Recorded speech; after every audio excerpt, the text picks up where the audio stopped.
Shout out to my hometown of Edmonton. I miss you guys.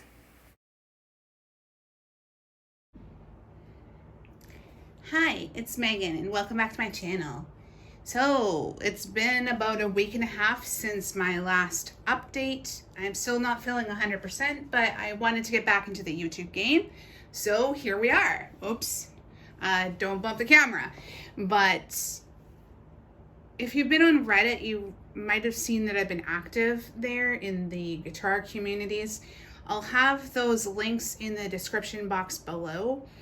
I had picked up some strings to restring my guitar myself, and previously I had been paying like 3,000 yen every time for someone to do it for me.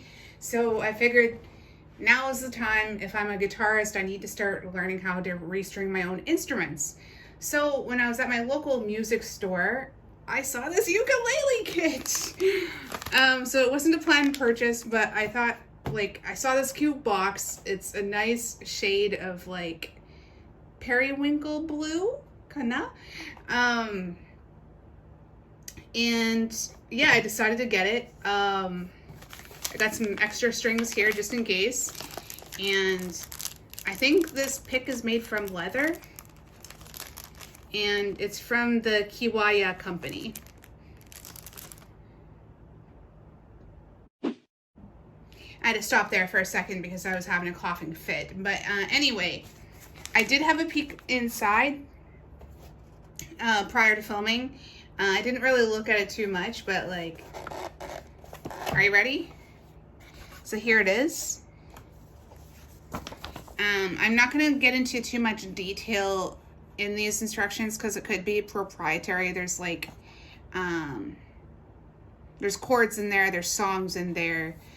But here's the information. The name of the company is Hosko. And you can see here, if you can read the kanji, they're based out of Nagoya. I have to look up the kanji, but Nagoya shi nani nani yama ku. Kawamura machi, kana? Something like that. And yeah, there's the contact information. And then other recommendations from them, and then you can kind of see the ghosting there. So there's a songbook in there, but these are the actual instructions to assemble the ukulele. And I thought this would be a really fun art project. The whole package itself was about 5,000 yen, so it wasn't super cheap, but it wasn't super expensive. It was really like really mid-range. If you wanted to buy a ukulele brand new, you could easily pay an upwards of like 40,000 yen. And that works out to about 400 American dollars, give or take. Probably a lot less because the yen hasn't been doing that well recently. But, yeah, so there's the instructions there.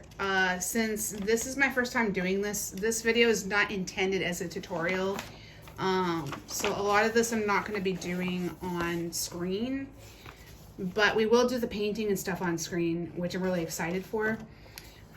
So we're going to take this, excuse me, we're going to take this one out, and then I'm just going to quickly follow these instructions to figure out where the bridge needs to go.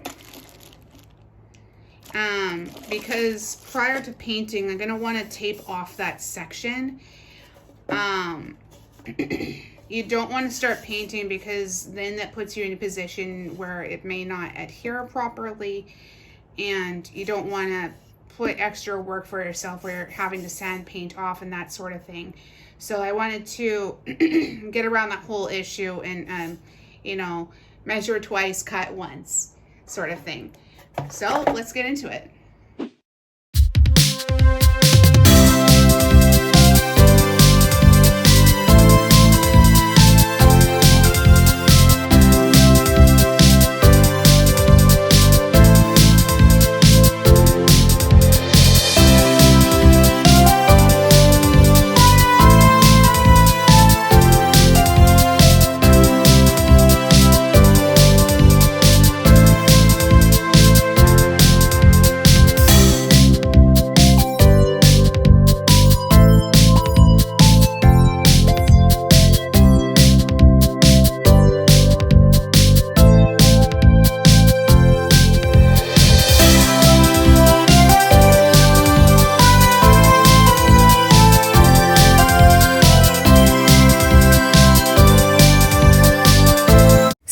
Sometime later.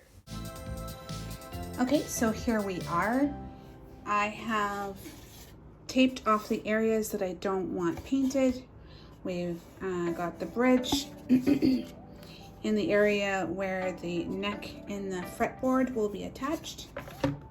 Here's the neck. Here's the fretboard. And yeah, this is really where the fun begins. I may want to also paint the neck. I think it would be a lot of fun. If I decide to do that, this will also have to be taped off.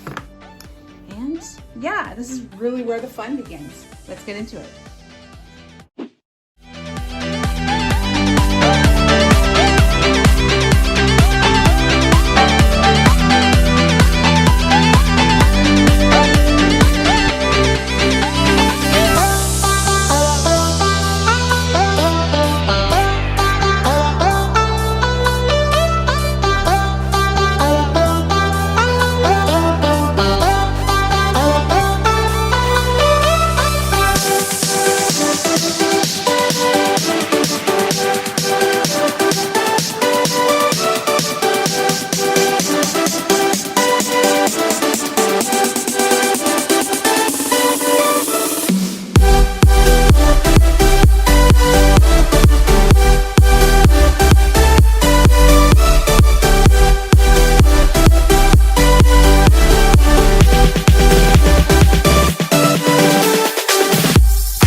Sometime later. Okay, so here's the update. If I can just carefully show the neck. Still very wet. Okay, try to flip it over. There's the headstock. So basically matches pretty well with the amp that I customized in my previous video. I'll have that linked in an iCard and in the description box below. And yeah, so there it is. It's still very wet. Okay, so we're gonna set that aside. I can just very carefully grab the ukulele body. Still pretty wet. But there it is.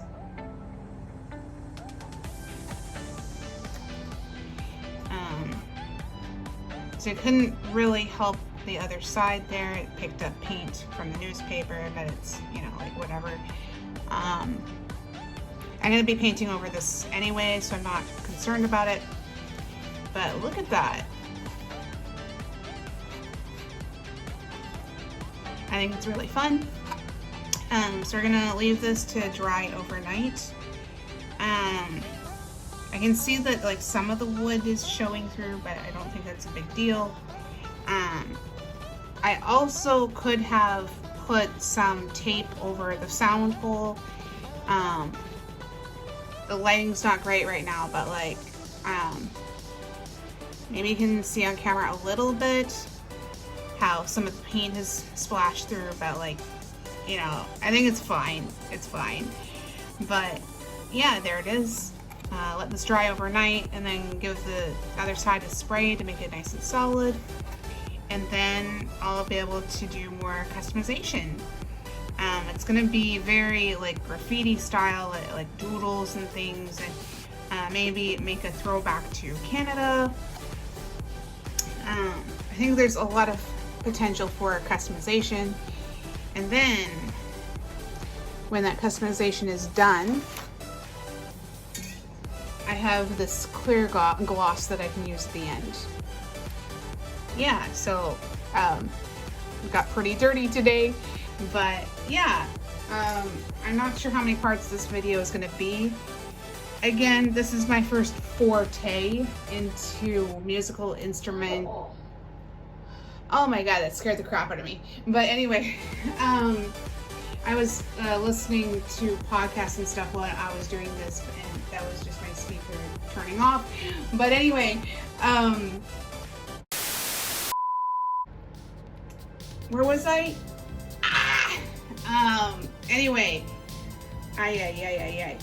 So I'm going to use the clear gloss to seal it when the customization is done. I don't know how many parts this is going to be, but this is not a tutorial. This is my first forte into the whole like musical instrument customization. So I'm going to be documenting the painting and that sort of thing, but I think everything else I'll be doing off camera since it's all very new and stuff to me. So yeah, thank you so much for watching, and we'll see you in the next video. Bye for now.